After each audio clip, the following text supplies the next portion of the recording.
Um, Thank you so very much once again. We have embarked on the distribution of rice bought by one of our followers, our goodwill ambassador, and our sponsor. He has sent us an amount of money which equivalent to 38 to buy rice and other equipments or material stuffs for feeding the people that we serve. We have started from different areas. We have now stopped at one of the places that we usually come to. That is because they definitely need a support.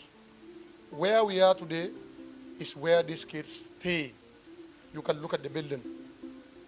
You look at the building, this is where they stay. Some of the mattresses that they even have here, I wish the Ustaz and the others will want to see something better.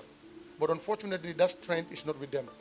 So us at the Haji Guy Drama Foundation for the Physically Challenged, together in partnership with our uncle, Abubakar Jalo, who has been a mentor for us, who always guide us. All his life is about volunteering. Today, when we say we are coming to do this, he said that inshallah, if we wake up early and nothing happens, we'll all be here. That's why today we come here. The presentation of rice and onion and cooking oil will be done outside. But we just want to do this video here to show, our sponsors watching. These are young kids.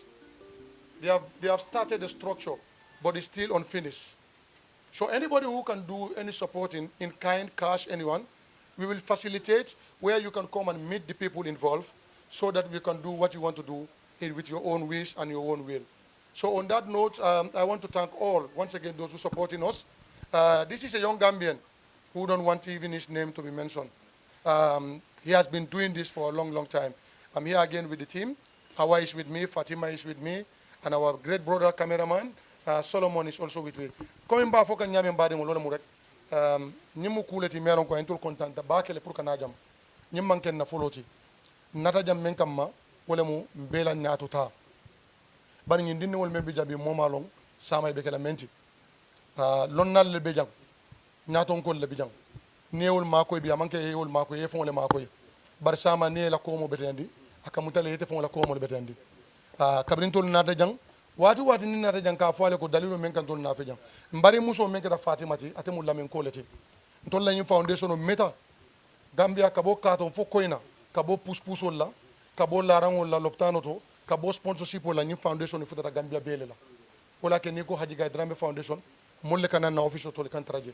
Bar kabringa jang kumasi Fatima wati nga fenso do melo ko kayro lamu aka faji ko fana la mol be lamende ha wala kan na fi jang ni watul ko non nata jalle fonni ke meren abe America na goodwill ambassador le mo meta foundation to bake ay ku jamal le ke men tambita inti kabira inji nja ko be lori lamen to mbalo fara kabira indi no je ka do ko dunde nse mule ke no nka ko tol buka mo forcer nyanta mule ke la bad ni fem funti de ngan ni ko no isalon ko ala international be harjole la anata mano na fe ko ngadula sabadula nani jube nga mano tara moltema mfutara bundol fon ko no melon ko malle fo le nun camera to on tol fon nga dani wala situation be nyame malle fo le funde camera ko no bari tambi taw dula duma to bara wala na fe ako puru nga duwa ke andu dinu wala mati melon ko a nya warata bake ha tumando bi jen sabula ala bulu bari nin tol nata jang tol te laydo dila na bara man taran tol bulu tol fanan ka tala ngam bulol tiling nin ko be laydo ke la jang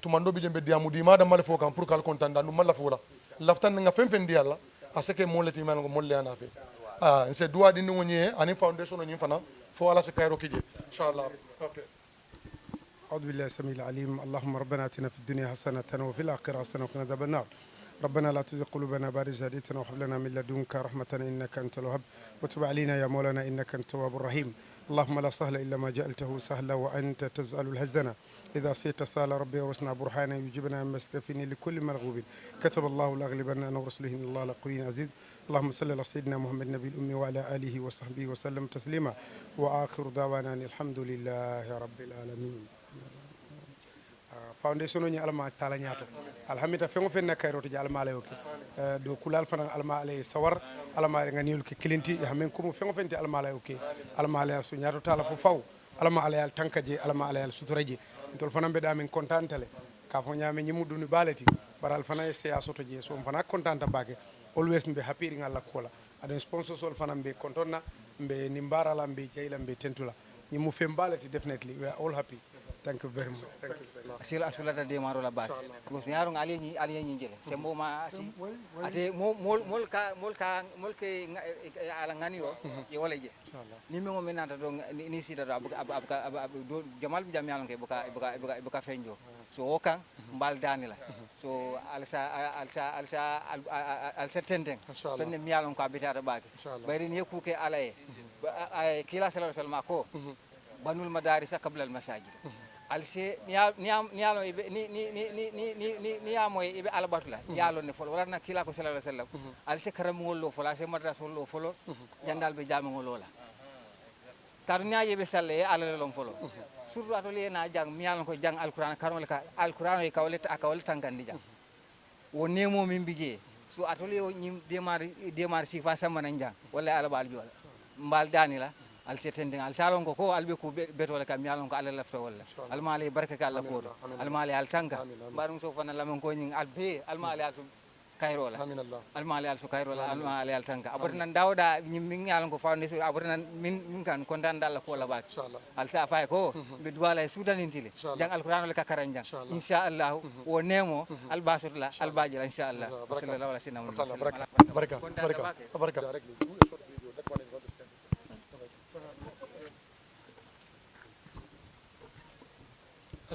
Uncle? Yes. Bismillah. Yes, sir. Yes, sir. Yes, sir. Yes. I just want to talk to the donor. Yes, sir. Assalamu alaikum. Good morning. Once again, I want to say Alhamdulillah. We thank Allah for this blessing, and we thank the leadership of this Dara, who have given us the opportunity, the energy, the time, to be with them here to present this few that we come with. But I must start by thanking the donor. This is a young Gambian American based in America. He sent an amount of $38,000 to buy 19 bags of rice and distribute to Daras. And he's a young guy. He's not doing this for any fame. In fact, he told me, Haji, whatever you do is fine with me. But we are also doing this to show appreciation, to say, at this age, Allah has seen him. And just like my Ustaz said, Allah will continue to bless him. Because we all know how it's hard to look for money in Europe. And you fought hard to get that money, and you took that amount of money to just to help people you don't know. I think that is something big. Us at the foundation, this is what we do. We are here to help people with disability. We are here to help people who also need our helping hand. So whatever the situation is, we are here for this mission. And we pray to Allah so that God can help us to continue the steadfast. So that this money that people are giving to us, Allah will not give us any problem along the way, or Satan will not come in any way that will give us problem along the way. So we thank you once again, Imam, and your team. And like we said, this is not the first, it's not the second. Inshallah, we will continue coming here. So we thank everybody. And our uncle is also here. We want to say something as well. Assalamu alaikum wa rahmatullah. Mbal kontonna. And before that, let me speak English to thank this young Gambian American donor. We are saying thank you very much.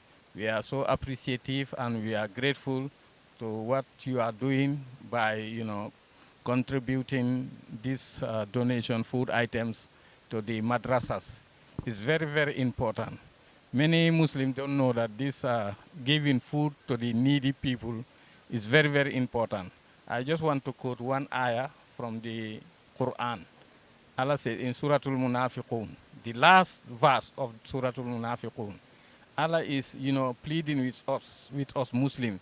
He said, Ba'da auzubillahi minash shaitanir rajim, bismillahir rahmanir rahim. Ya ayyuhallazina amanu, la tulhikum amwalukum wala auladukum an zikrillah. Wa man yaf'al zalika fa ulaika humul khasirun. Al-Kana song. Don't allow yourself, don't be misled that your wealth and your children will lead you, will not make you to remember, to the remembrance of Allah. La tulikum amwalukum wala awladukum an zikra. But in case, waman yaf'al zalika fa ulaika humul khasirun. Whoever is neglected following your children and your wealth, for the you prefer that than remembrance of Allah, you are one of the losers. Then this thing come. Wa anfiqu mimma razaqnakum min qablu an ya'tiya ahadakumul mauta fayaqul rabbi lawla akhartani ila ajalin qaribin fa asaddaqa wa akun minas salihin. Ako anfiqu mimma razaqna al yamin soto mi yalon ko ala harjolem, spend on what I have, the provision that I have provided for you, so that before death come one of you, then you will regret when you see the angels of death. My Lord, please allow me for some time so that I can give sadaqah wa saddaqa wa akun minas salihin, so that I will be among the good people. But Allah say, walan yuakhirallahu nafsan iza jaa ajaluha wallahu khabirun bima ta'malun. When that comes, no turning back. If we see angels, then know that we are going to our Lord. So this giving provisions, food items to the needy and to these young kids is a very, very, very big, reward from Allah the Almighty. So this is what I'm encouraging this donor that have, this young man. I quote this verse from Surah Munafiqun, so that he knows that what he did, Allah is well pleased with him. Thank you very much. May Allah bless you. Akedo bari kontano le warta ñing fon ni keñing kontan dalla ko wala baka natol mu mebe kadu ñine mo fenti ñalan ko wala ñame ngoti ñing ay min bondi te ngabe wala tarla alkiyama sidna usman ni aje alakaay ko kila ko alakaay ko ite fengo fenke alamaji ni lafta ku jaw ake ala yam fate bare kule atinna fayo martaba sodo wati le sodo da kolya sodo tanu muslimol lafta ala kelo la dépense o man sodo kolbe kolyari sidna usman ala nafulo be bondi ka dépense ka dimol la akumata wadu je semo mako no yalong bare mom yalong ke malong o mo ala ko wolete amantol lom fere bare albajo la afay ko ay ko al continue ñinem ñam dol bi jele mi yalong ko na fulo sodo bare ka dundi la do mi yalong ko ala so ko lem moro ñimu manta be mbalate be duwala bake almala so kayro la adum kila ko sallallahu alaihi wasallam ku kendia ku kendo aka mola si o chokela aka mola si wala faale ni ka ku kendo ke al baru ka ku kendo ke ka ko mon nafa surtout balo ñamoy be ala bot lay balo lek ko ndanda ba almala so kayro la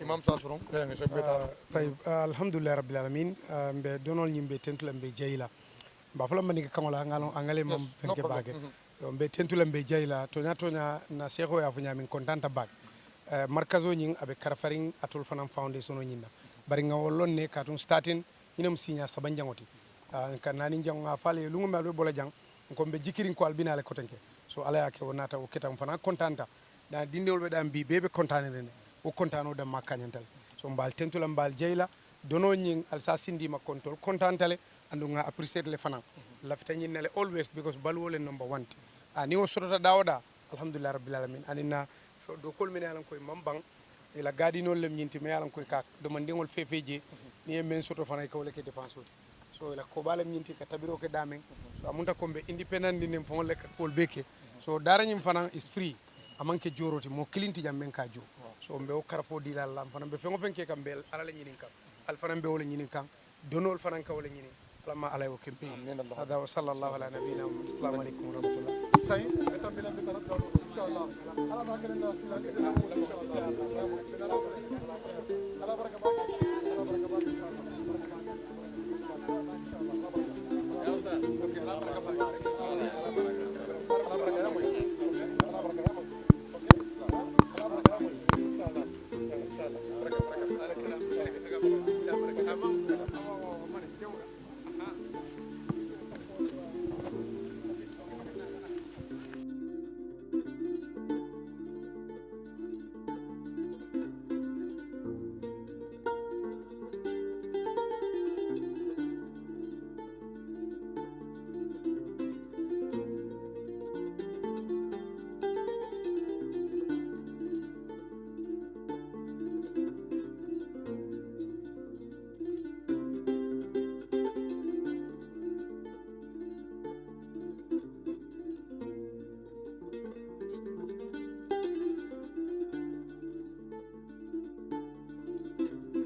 mude no be atante so kono kolle alhamdulillah dinol be nyadi alhamdulillah harga ka fa nyame comme lo comme na jang nga adundi naste to solto because project ko nyolente fa on nyafa do mate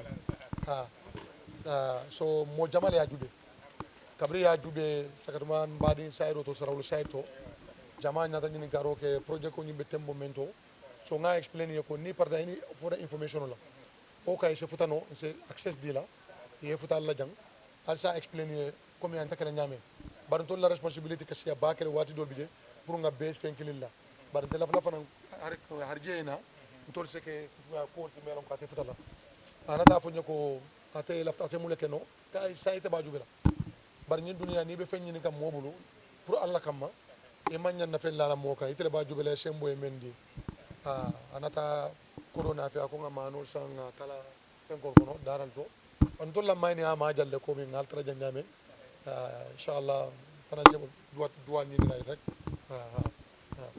barani say projet ko ni nyaba kala nyaba kala bayrim kila kam sallallahu alaihi wasallam ako khairun nas anfa'uhum lin nas molu be kayrama wala molti mil kam molu nafaka tambi molu bet woto kala dani jata kende amin ko wono alama alayhi wasabatin dali ka kayra baake ali alhamdulillah nata kolmu minti dunya falakir alama alayhi ma fandin nalu be alama alayhi nyin kenya ala damma kam subhanahu wa ta'ala aya lanna mijo buluba kan aya njoala lungumin na dingoni nafulote mona fala fami ala benjo anin sonda mesena wala famin kadalla kamin fala wato be la nyum ala la kunkolet alla kunko dum momo nyanna balin kulo sot la je mo buka fo mo inata ala la kunko te tan nyin kelaje mo buka mo balino ala ya subhanahu wa ta'ala bayra la nemo fanut molu be fanan kuntaje woto alla na nyaayen sewo ayen kontan bayrin be dending do ko minna aliyaje kon nalu be den talal asahiyata wala nyama be dending ala bari be bukaje wo nyama yo altella futon kan aketa kuti ngam min appreciate babake bari ka ala dani subhanahu wa ta'ala lakka fo nyin ala sa samba nyaaf alama ala nyaatu lorin ka lakka fo nyin kan ala teben kambe ngo sabatinde je subhana ala sa kali tawumbati anin sutura ba ala sa kali jobati ala o jobanyin alama ala ka jannatul firdausi hada wa sallallahu wa sallam ala nabina muhammad alhamdulillah inshallah alhamdulillah ما شاء الله الحمد لله الحمد لله الحمد لله ما شاء الله ما شاء الله الحمد لله الحمد لله ان شاء الله الله اكبر ما شاء الله جزاه الله خيرا على ما عليه جو خيرا على دنديا عليه كيمويا يا كيمو بركارنت ala sota fengo fana ala si baraka badun je ya rabbal alamin ala sa yirwa ala san nabi manta ben dunya wa akhirah alhamdulillah yo inshallah ala barakan sewata wallahi sewata barakallahu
na nga def naka lay naka njaboot bi sant yàlla ñun moom suñu oncle moom moo associé waaye moom suñu mentor la day am foundation waaye soo gisee ñun tamit ñu bëgg si foundation tey yàlla ak moom dafa nekk nit si nga xam ne def na di dimbale pour nga jàppale si yoon bi nga xam ne yoon yàlla ñun bés yi dañuy am ñu fi ñoo dem mu taana mu ne ah man tamit fii foog nga ñëw fii mais moo tax tey su sant yi ñëw fii tey parce que dafa am yeneen daara ñun ñu gis na waaw soo mu ne tey moom foog ñu ñëw si say dem soo moo tax ñu ñëw fii incha allah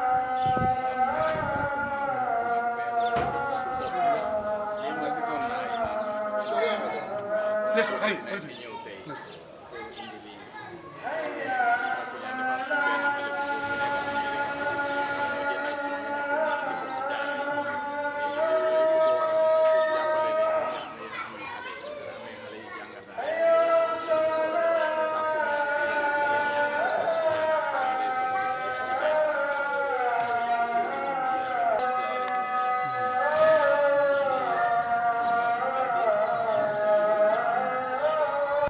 di leen ñaanal yàlla ci liggéey bu am solo bi ñuy def ñu leen ci ñaanal fayu yàlla fii mooy daara madrasa Cheikh Alaaji Mamour Mbaye oustaz Aboubacar Mbaye jiite ko ñun fii lañ nekk di jàppalante ak moom